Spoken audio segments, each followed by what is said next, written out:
Bismillahirrahmanirrahim, kita masuk subbab ketiga, yaitu ruang hasil kali dalam. Sebelumnya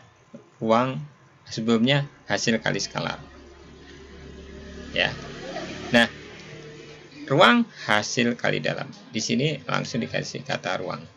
Hasil kali skalar berguna tidak hanya dalam Rn, tapi juga dalam konteks variasi yang lebih luas.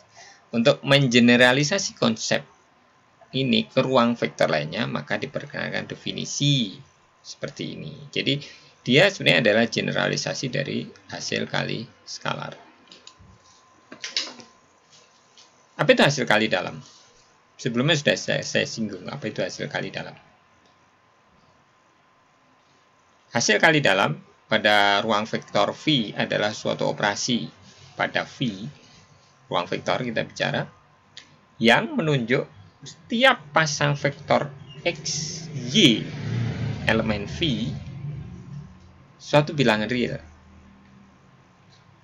yang memenuhi syarat berikut. Ya. Jadi hasilnya bilangan real juga, iya. Jadi dia vektor X, vektor Y di hasil kali dalam, operasi hasil kali dalam, maka hasilnya adalah vektor. Teman, operasinya itu harus memenuhi syarat ini. Ini biasanya simbolnya, nah ini simbolnya begini. Ya.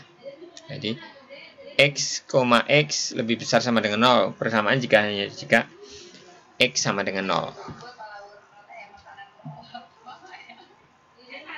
Jadi dia sama dengan 0 kalau X-nya 0. X, itu pasti lebih besar sama dengan 0. Dia sama dengan 0 jika X-nya 0. Jadi kalau X-nya nggak 0, dia pasti tidak 0. X, Y sama dengan Y, X. Untuk semua X dan Y dalam V. Jadi dia komutatif. Kemudian alpha X plus beta Y, Z sama dengan alpha X, Z plus beta Y, Z.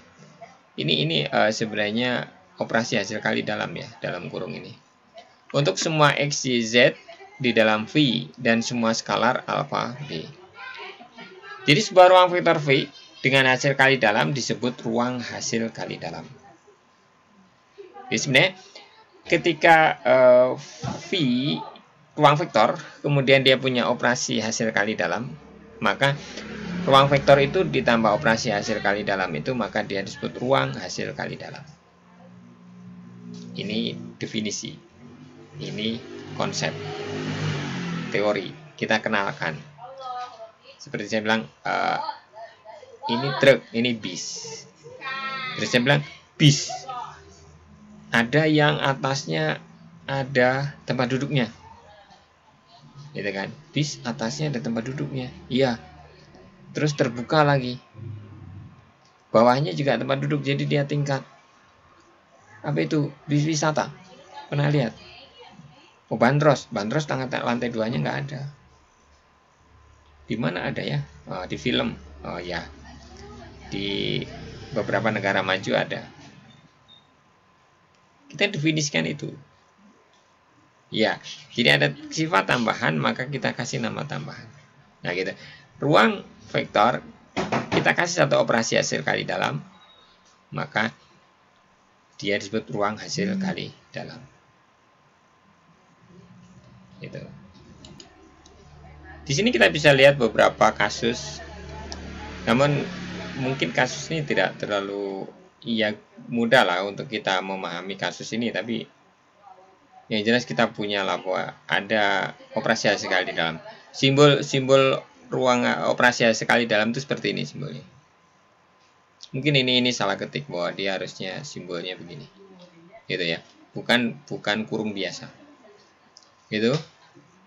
Ini hasil kali dalam Rn adalah hasil kali skalar. Misalnya ini, dia misalnya di hasil kali dalam didefinisikan sebagai hasil kali skalar. Jika diberikan vektor W dengan entry positif, maka kita juga dapat mendefinisikan sebuah hasil kali dalam Rn dengan XY hasil kali dalam, sigma XIWI kali apa ini, epsilon I atau gamma I. Ini bobot ini diberikan gitu. Kok ini rumusnya begini? Nah, ruang hasil kali dalam itu operasinya didefinisikan, operasinya dibuat. Jadi nggak ada operasi baku, nggak ada. Jadi ada operasi yang diberikan, ada operasi, pokoknya operasinya itu dibuat dan dia memenuhi syarat tadi, memenuhi syarat yang ini. Ketika operasi tersebut memenuhi syarat itu, maka dia disebut operasi hasil kali dalam. Ya, mengerti? Jadi satu hal yang perlu Anda pahami, yang perlu kita kenal, yang perlu Anda kenal, yaitu bahwa ada operasi yang kita hanya sebut namanya, tapi operasinya itu bersifat orang bisa buat sendiri gitu. Jadi tiap operasi bisa jadi beda. Kalau kita bilang perkalian, maka semua paham operasi perkalian itu seperti itu. Penjumlahan semua paham jumlah itu seperti itu. Tapi kalau bilang hasil kali dalam, operasinya gimana? Nggak ada yang tahu operasinya gimana. Kecuali diberikan, oh gini loh operasi hasil kali dalamnya. Tapi kalau udah didefinisikan operasi hasil kali dalam, kita percaya bahwa itu operasi hasil kali dalam. Apa maksudnya? Bahwa operasi tersebut memenuhi kriteria ini.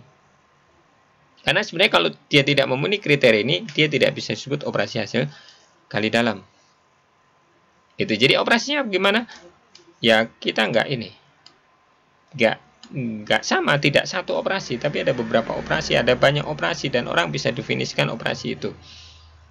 Itu nanti yang akan banyak Anda pelajari di aljabar, bahwa operasi itu tidak itu saja gitu. Walaupun kita punya standar operasi umum seperti penjumlahan, perkalian, pembagian, pengurangan, itu standar operasi umum yang semua orang memahaminya, semua orang mengakuinya bahwa operasinya seperti itu. Tapi sebenarnya ada banyak lagi operasi yang lain yang itu hanya berlaku khusus untuk beberapa hal saja, dan itu bisa didefinisikan. Iya, nah itulah yang matematik gitu ya. Makanya kita akan sangat mudah sekali memahami berbagai permasalahan di dunia nyata kita ketika kita benar-benar belajar matematik. Kita benar-benar berlatih tentang ini, dan kita maksudnya memahami konsepnya, kita kenali dulu konsepnya, kita kenali terus, kita terus ulang-ulang sampai kita benar-benar kenal banget sampai tahu seluk-beluknya. Itu kita baru namakan paham ya. Dan begitu kita berada di dunia nyata, kita akan begitu, bahwa pola-pola yang ada di matematik itu ada real gitu. Kemudian kasus kedua tentang ruang R M kali N. Loh, ruangnya bukan M lagi tapi M kali N. Ini kan ruangnya bentuknya matrik. Ini sigmanya juga 2 kali. Nah, ini ruang hasil kali dalamnya didefinisikan seperti ini. Ini contoh ruang hasil kali dalam. Kemudian yang ketiga, dia berupa function. Ruang hasil kali dalam disebut dengan integral. Kalkulus pakai kan?